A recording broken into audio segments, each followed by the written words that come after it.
All right, let's talk United Therapeutics. They just reported their Q4 earnings, and honestly, it was a real head scratcher. The company missed on revenue, but the stock just took off like a rocket.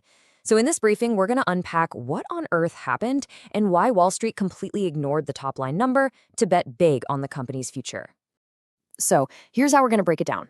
First, a quick snapshot of the results. Then, we'll decode that wild market reaction.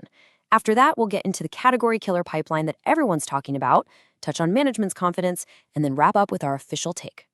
Okay, let's get right into it. The headline numbers from United Therapeutics were, well, they were a contradiction. It was a classic tale of two completely different stories being told on the income statement.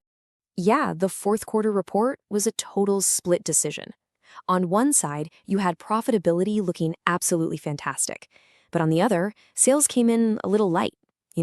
It's exactly the kind of report that can leave investors feeling pretty confused. So first, the good news.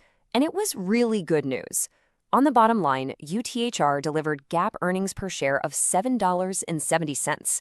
I mean, that absolutely crushed the Wall Street consensus of $6.78. That's a beat of almost 14%. A very, very strong performance.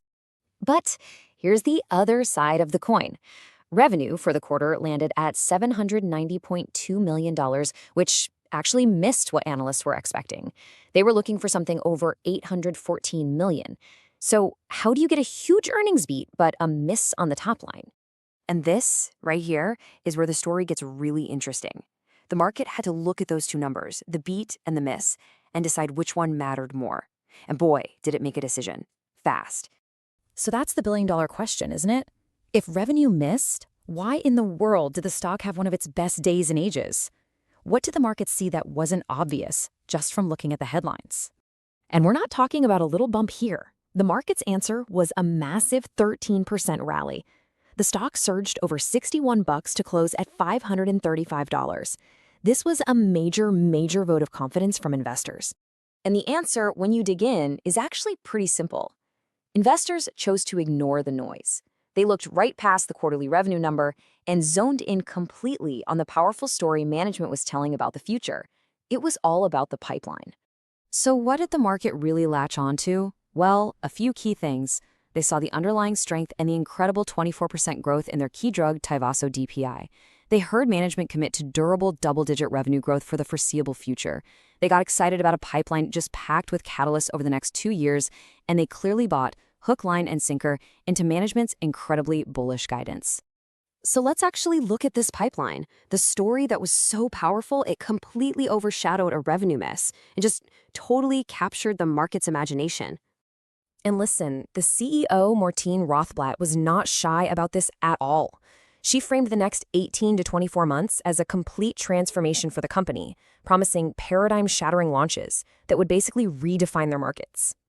Management laid out 3 huge launches they expect by 2027. First, a once-a-day super prostacyclin for pulmonary hypertension. That's a big deal for patient convenience. Second, a soft mist inhaler called Tresmi that's designed to not cause coughing, another huge quality of life improvement. And third, a brand new treatment for a serious lung disease called IPF that they believe is way better than anything else out there.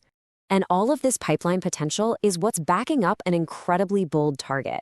Management went ahead and put a number on it, a $4 billion annualized revenue run rate by the end of 2027. But here's the real kicker. This is the part that I think really lit a fire under the stock. Management made it clear that this $4 billion target is just their baseline. They think they can get there even without these 3 new launches. They see these category killers as pure upside on top of an already solid plan. Of course, having a great story is one thing. Actually, pulling it off is something else entirely. So the Q&A session with analysts became a real test of management's credibility. And they seemed ready for it. They confidently went after the biggest investor concerns one by one. They said they have high confidence in the upcoming data from their TETON-1 trial, which is a huge catalyst. They talked about making their platform even more convenient for patients.